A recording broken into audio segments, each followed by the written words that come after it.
in Versus, it's NBA Live 2005 against ESPN NBA 2K5.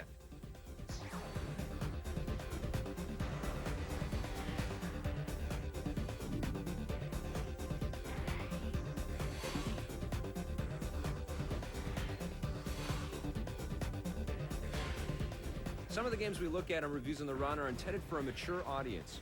Please pay attention to each game's ESRB rating. All right, the first game that we're going to talk about, as if you haven't guessed, is Tony Hawk's Underground 2 from Activision and Neversoft. We looked at it on the GameCube, but of course it's also available for the PlayStation 2, Xbox, and it's on the PC as well. What'd you think of this one, man? Now, last time they kind of changed the style and brought in this kind of story mode in Tony Hawk Underground. Right. And you and I didn't really care for it too much. I mean, it was a first attempt. It was okay. I found it a little bit too hard, a little bit too frustrating. Yeah, exactly. And I didn't really dig on the story stuff last time. I think the thing that they added that really improved this game is they gave it a nicer, gradual sense of difficulty curve through the game. It isn't incredibly daunting the second you boot it up. And then I also had a much improved story mode, which I really had a lot of fun with this time. Bam, as I like to call him, he's a good friend of mine. Bam. And Tony and Bam get together and they say, we want to have this World Destruction League, and they grab all of their best skateboarding friends. You're just, destroying property and you're doing tricks off of all kinds of things. But then, of course, you also get to do other kinds of things other than just ride your skateboard around. Like, you might be pushing a hospital gurney and trying to get it to a hurt kid to Tony Hawk so he can sign something. And of course, there's a lot of off the board running around like there was in the last Thug game, but it's a lot better this time. It's smoother to operate. The mechanics seem a lot better. It's not like they just dispersed with the skateboard and gave you all the same physics. It feels a little bit different. One of the big things I love, though, was the soundtrack in this Excellent. is actually really different and unique. It starts out with the Doors, but even Frank Sinatra, the man. Frank Sinatra is in this game. Johnny man. Cash is in this game. Johnny Cash, I mean. So clever, and it really progressed this series in a big way. But I'll tell you, one of the things that really annoyed me, though, was that there's no Xbox Live. I know. Obviously, there's nothing on the GameCube for online, but for PC and PlayStation 2, there is. Now, Sony's paying for it. Well, you know what? They're I think that's unfair to gamers. Because there are great modes in online. You've got like a scavenger hunt game. You've got an elimination skate type game. What the scavenger hunt game is cool because what you have to do is the first part of it is you have 5 coins and you have to drop them. Then you start to go into scavenger hunt and try to collect the coins, and whoever gets the most coins win. That's really cool. That's unique. I also like what they've done with the art style this time. It's a little bit more stylized. Well, the graphics are a lot better than I thought last year's version. Absolutely. The visuals are amazing. The frame rate's incredible. The size and scope of the environments is really cool, busting through glass and doing all these crazy stunts off of the environment. But at the end of the day, after playing this game for a while, you're still just skateboarding, I think this is a fabulous and game. It's definitely the best this is Tony what, Hawk the game. 6th one now. Yeah. It's starting now, listen, to get.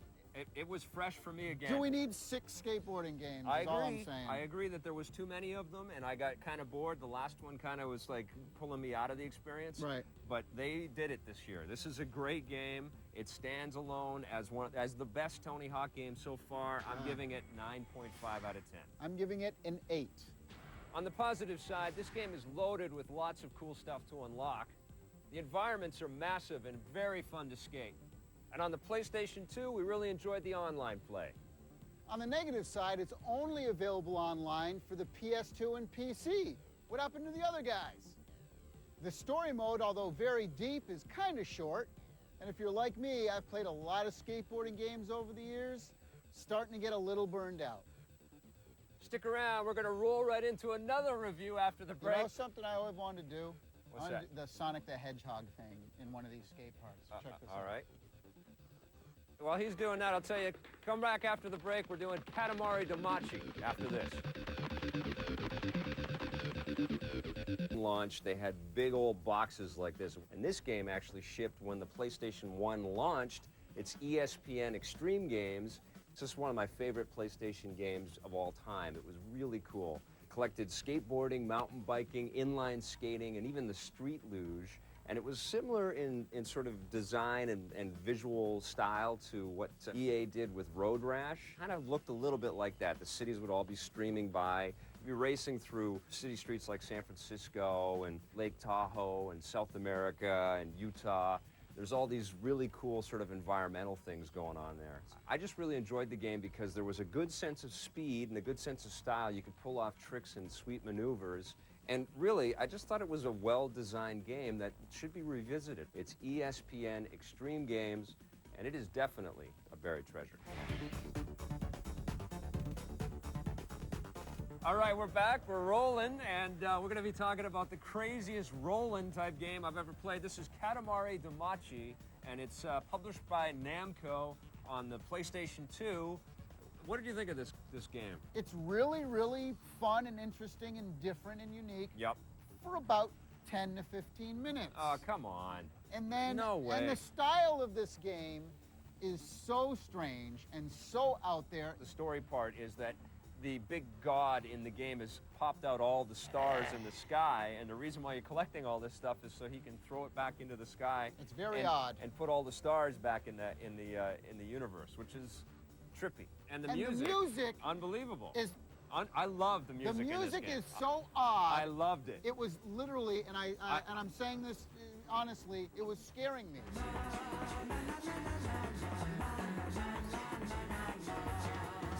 I mean, here's the premise. It's like a snowball type of simulation but where you can you only roll collect, over top stuff. Yeah, as you get bigger. But you can only roll over top stuff that is smaller than you. Yes. So the bigger your ball gets, the more stuff you can start to roll over that's bigger. But the unique thing that's kind of cool is that it takes in all of the physics and the dynamics. Unbelievable. So if you have something like a stick of gum, then your ball is going to start to roll lopsided right, if it's sticking out hammer. Like that, and that's pretty unique programming there. But they've gone to the wild, crazy ends of extreme here. I mean, you're picking up cats and dogs, sparrows, and mermaids. I like picking up a sparrow and he's trying to get away. And fish and shopping carts and bicycles and cars, and then eventually it becomes buildings, and you see this massive rolling thing that's living and filled with all kinds of stuff that you sort of saw and said, I want that as part of my collection. It's kind of like a rolling puzzle game, and you're building the parameters of the game. You know what it's like? It's exactly incredible. Like a rolling mini game. No, come on. It's much better than that. You know what? It's a digital toy. It's really like having, the ability to have a manipulable object, like a snowball, or something but you that don't make a whole game out of rolling a snowball. It really is fun, though. You use both analog sticks to control this thing. So, so there's a really great tutorial in the beginning, which is very quick, very short, but it really gets you to, really gets you to understand the thing. Yep. You can easily switch directions. You can do like a turbo boost by going like this, and it shoots forward. You can play split screen with another person if you want to do that. I would like to see sequels to this game. I'd like to see, better, higher resolution graphics in future iterations of this thing. I would like to see this idea extrapolated and carried forward in some other things. You want multiplayer, don't you? Online multiplayer with a bunch of them rolling around. It would be incredible, man. This is a very cool game. Who can pick up the most crap? It's very trippy and a blast to play. I encourage you to check it out. I'm giving Katamari Damacy 8.5 out of 10. I'm giving it a 7. On the positive side, this is one of the most unique experiences we've ever seen in video games. Tommy thought the music was pretty weird, but I thought the music was sensational, some of the best stuff I've heard this year. The game's incredibly easy to pick up, and it's also very addictive. On the negative side, the style of this game may give some of you nightmares, and although it's an incredibly unique concept, it may get old kind of quick. All right, now we're going to roll right along, and we're going to talk about the new cordless solution for the Xbox. This is from Logitech. It's called the Precision Cordless Controller. Not only is this the best wireless controller for the Xbox, but quite possibly one of the best wireless controllers ever of all time. I love the shape and the contours of the thing as well. I think it looks incredible and it feels perfect in your hand. It's like a hybrid of the DualShock analog for the PlayStation 2 and the Xbox Controller S. It feels like it's right in the middle right there. It's not heavy. It only uses 2 batteries. You get 300 hours of playtime if you don't have the rumble on, but if you put it on, then you get 50, which is still incredible. And, you know, it's just the responsiveness is perfect. All the button layouts exactly the same as the Controller S. Now, This is a fabulous device. Now, it comes with one of those long, wire things that you got to plug in, and then there's like a base unit. Which is the standard deal. You have to, all these cordless things have to have a base thing for the Xbox, and then you have to plug in your communicator, and then you're cabled.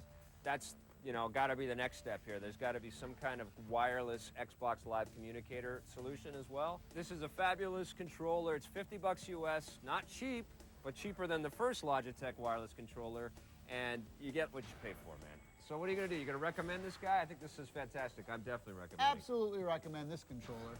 On the positive side, this is one of the best feeling controllers we've ever felt. There's no on-off switch, so you don't have to worry about killing that battery. And you get amazing battery life even with the rumble feature on. On the negative side, well, the only thing that we can come up with is that $50 price tag's a little bit steep.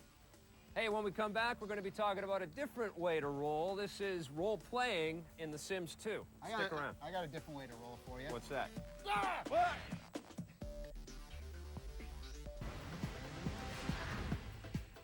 All right, now that might look like a very cool building to you, but in fact, for our purposes, we're going to say it's the world's largest pinball bumper, because I'm going to talk to you guys about Mario Pinball Land.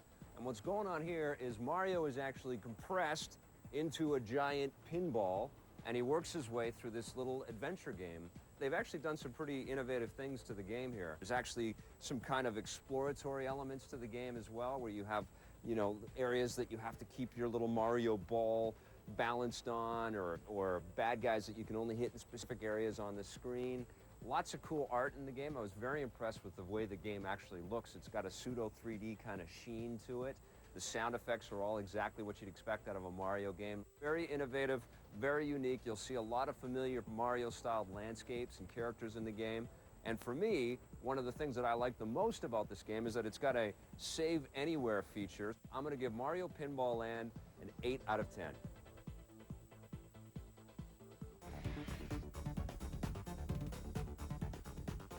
Welcome back. We're going to talk now about one of the biggest surprises for me of the year. This is The Sims 2 from Maxis and EA for the PC. Now, why would this be a surprise? Sims is the greatest selling PC game ever in the history of entertainment. Yes, and I was getting incredibly sick of The Sims. Why? Because I kept playing The Sims on every system, and it felt like the same experience every single time, and they kept updating it with expansion packs. Blah, I'd had enough. Really? And then this game comes out, and it completely blew me away.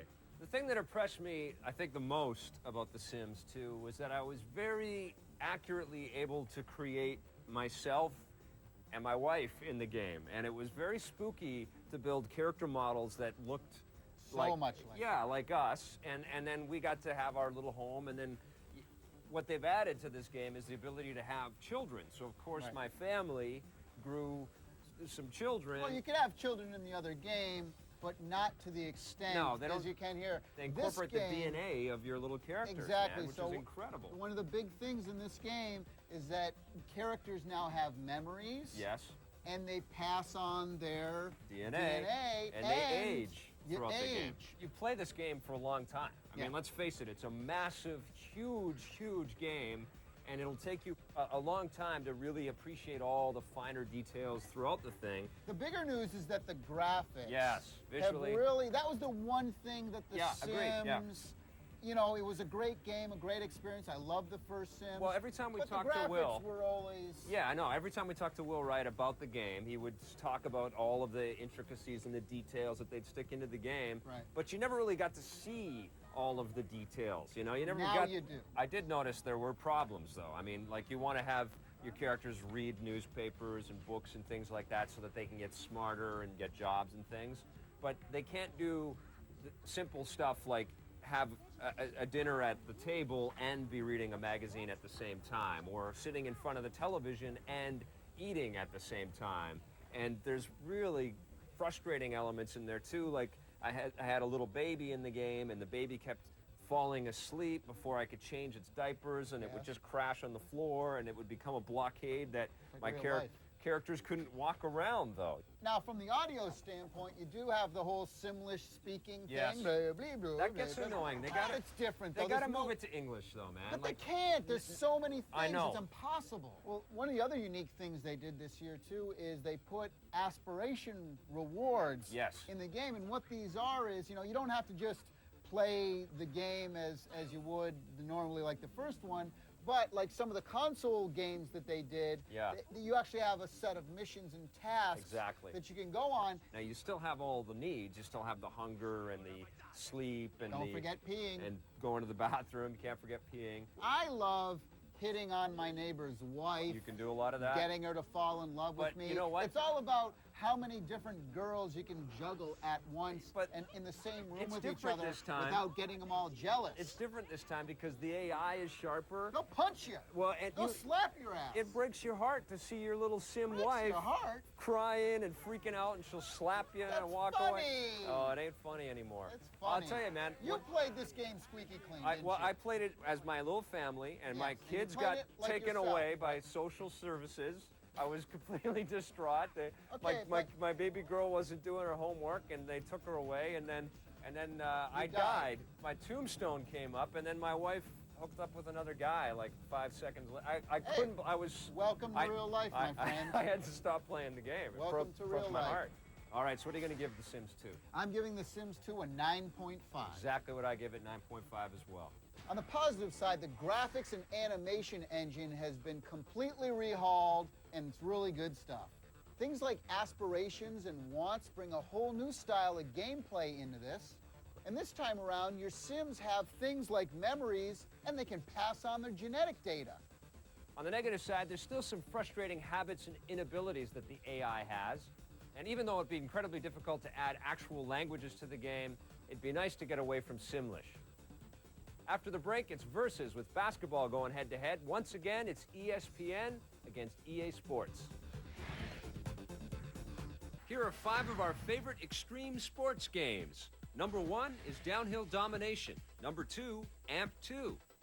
Number 3, Splashdown. Number 4, SSX3. And number 5, Aggressive Inline.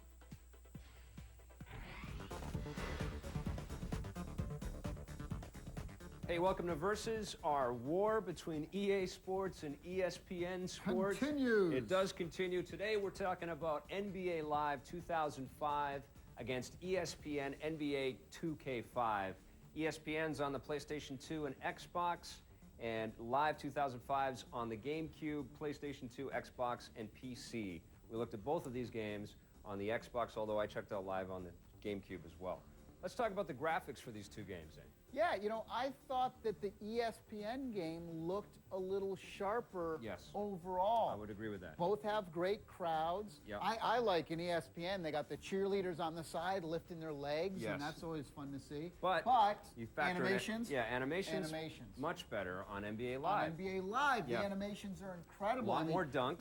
They're driving into people. Yeah, the it's amazing. Dunks are amazing. And they have a slam dunk contest in the game, and to watch those things go off is unbelievable because there's, literally a limitless amount of animations that you can put together. But then in the ESPN game, you do have great things like the street court games and all of the different environments and all the different art that's gone into there. Are really good. Very impressive. The other thing in ESPN that they've always done really good is the presentation. Yes, the TV style stuff. It really gives you a sense like you're watching this game on ESPN. It is so much about being on the court and feeling like you're physically there. So for that, I have to sort of... It is a toss-up. I would say they're even. Okay, now let's talk about audio, which is also a highly contested different category for these two basketball games. Yeah, and again, they both do it very well. Yes. There's none that, does it poor, at all. Yep. I gotta say, though, that ESPN I liked better, and I'll tell you why. They really have that great reverb in the stadium thing going on. I thought NBA Live brought that to the table as well. Not as well. And you got Marv Albert and Mike Fratello in NBA Live, and you get Ernie Johnson and Kenny Smith also making some play-by-play calls in the All-Star game. Mm-hmm. Much cooler. I like Bill Walton. I like the fact that they've Bill got Walton does a great job. Bill Walton on the ESPN stuff. He's doing a really good job there. NBA action can be so quick, it's a good thing we've got the replay ready for you. I'm going to go with NBA Live. I like the audio in that. Audio-wise, for me, I think the sound effects were amazing in ESPN. I'm going to go with ESPN. Gameplay. It really comes down to the game itself. You Yeah. know, which game was more fun to play? And I got to say that I felt that NBA Live No was question. a little more fun to play, and I'll No tell you question. why. Because the defense in the AI on the computer is really amazing. It's very and it's tough. intelligent. You're playing off of people's picks. You're waiting for them to set the Yes. pick so that you can go around the guy. I mean, that's realistic. The freestyle control in NBA Live is a lot more freestyle. You know, Right. there's a lot more freedom in that sort of right analog stick control. Both of the games offer that a little bit, but I think that EA does it better. And ESPN is difficult as well. It's not a score fest No. by any means. No, but it does But feel it just because of the clunky. animations, it's a little more stiff. Even still, loved both of these games, but I have to pick NBA Live as my favorite. I liked NBA Live 2005 a little bit more, but definitely if you're on a budget, that $20 US price tag, I mean, that's something the to thing. consider for ESPN. Really, yeah. I mean, you know, I would say that they're both about equal. Like you say, though, it's all comes down to, especially in sports games, it does come down to control Yep. and gameplay, and therefore, in this, you know, I do have to give a little bit of a nudge to NBA Live as the better game. Absolutely. It's by a hair, but NBA Live wins it for me as well. What are you going to give NBA Live 2005? I think NBA Live 2005 gets the 8.5. I'm going to give that one a 9, and ESPN NBA 2K5. NBA 2K5 gets the 8.0. That doesn't rhyme. 8.0, I'm going to give that one an 8.5. There you have it. Can't go wrong. Either way you go. If you're into hoops, you're in heaven this year. Both games are great. If we have to choose one, though, it's NBA Live 2005. Today on the show, we took a look at Tony Hawk's Underground 2. We love the huge amount of unlockable content in the game, but there's probably a few too many Tony Hawk games out there now. Katamari Damacy. This game features very unique and addictive gameplay, but rolling around can get a little bit repetitive. The Sims 2. The level of depth and detail in this game is incredible, but there are still a few AI quirks to contend with. In Versus, it was NBA Live 2005, which features very fluid gameplay and an awesome slam dunk contest, against ESPN NBA 2K5, which features great graphics, great gameplay, and an awesome price. But in the end, Tommy and I both preferred NBA Live 2005. He's perfect in NBA Live. I love hearing him call the stuff. I thought that You know was what they fantastic. should do, really? Yes. They should have a special unlockable character, Marv Alpert, in the panties on the court. Hey, Wouldn't that be gold? I'm sure Marv would love that, actually.